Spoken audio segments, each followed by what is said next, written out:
I'm putting my life in danger by saying this, but I'm going to place my life in God's hand and tell the truth. The Zimbabwean elections were a travesty, and no observer mission, no media house, and no analyst should declare these elections free and fair. SADC should not endorse this election. The African Union should not endorse this election.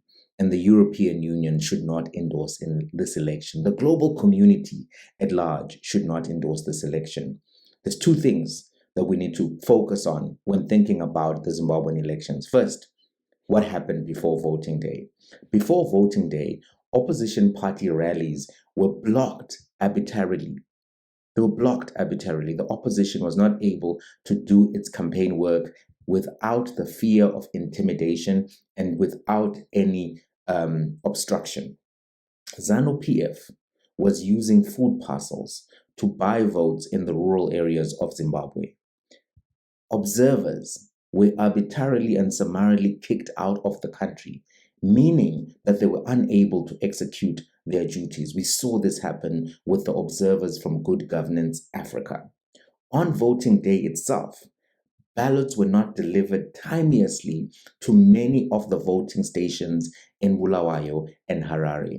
What this means is that some voters were frustrated and they left. What this means is that some people were not able to vote. And what this means is that in some polling stations, they got those ballots so late that some of them only voted for a very, very short period of time. That cannot be considered to be a credible election. Consider that these are the largest cities with road networks with easy access, but ballots were delivered on time and on schedule to ZANU-PF strongholds in the most rural and remote areas of Zimbabwe. So that issue of the ballot chaos in and of itself is disqualifying of this election. And it's important to note that this has a bearing on the presidential election.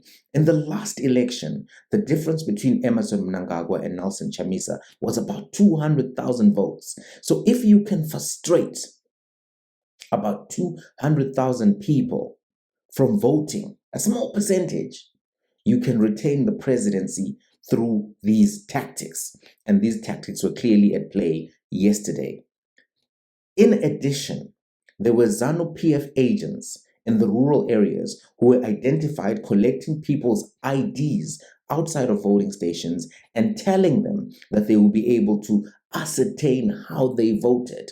It's not necessarily true, but it is real intimidation to an audience which does not understand how the vote is particularly counted. And in rural communities, sometimes people didn't have opportunities to go to school fully and to be then able to ascertain when they're being misled. This kind of activity, even if it happens in one voting station, illegitimates the election, but it didn't happen in one voting station. It happened in multiple voting stations. This election has no legitimacy. This government has no legitimacy. In 2017, when the coup was happening, I said that we need to be very careful about Emmerson Mnangagwa and embracing the army. I said that Emmerson Mnangagwa was at Mugabe's right-hand side from the very beginning. He was violent, he was a henchman for Mugabe, and that he was bereft of ideas. And I said nothing good would come from embracing the coup, embracing the military, and embracing the removal of Robert Mugabe in a non-democratic process, one that only transferred power between one faction in the ZANU-PF to another faction in the ZANU-PF.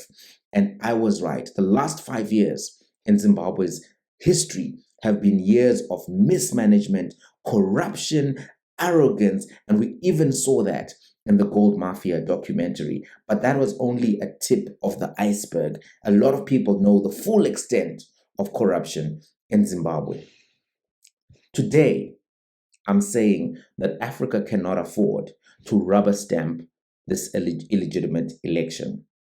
When you continue to rubber stamp illegitimacy, this is how you end up with the situations that we're seeing in Niger, in Burkina Faso, the situations that we have seen in Mali, where the only power brokers that remain become military diehard guys who then at some point, for their own reasons, take power because there's no democratic process. There's no civil process whatsoever.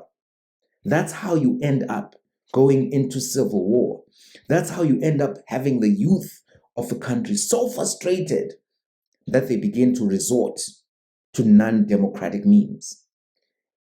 This election and the rubber stamping of this election may be a step too far for many people, and it will destabilize the SADC region. We have to be honest about what happens when there's no path to democracy for the people. When there's no path to democracy for the people, that is how you open the Pandora's box of chaos in the region. Let's think about what does a free and fair election actually look like. Number one, a transparent and accessible voters roll. Number two, permission for diaspora votes. That's critical. Number three, the release of all political prisoners. Number four, free and equal access to state media, be it print, TV, or radio. Number five, no vote buying and use of state resources. Number six, no intimidation by state intelligence networks such as the FAZ, and the CIO. Full access for election observers.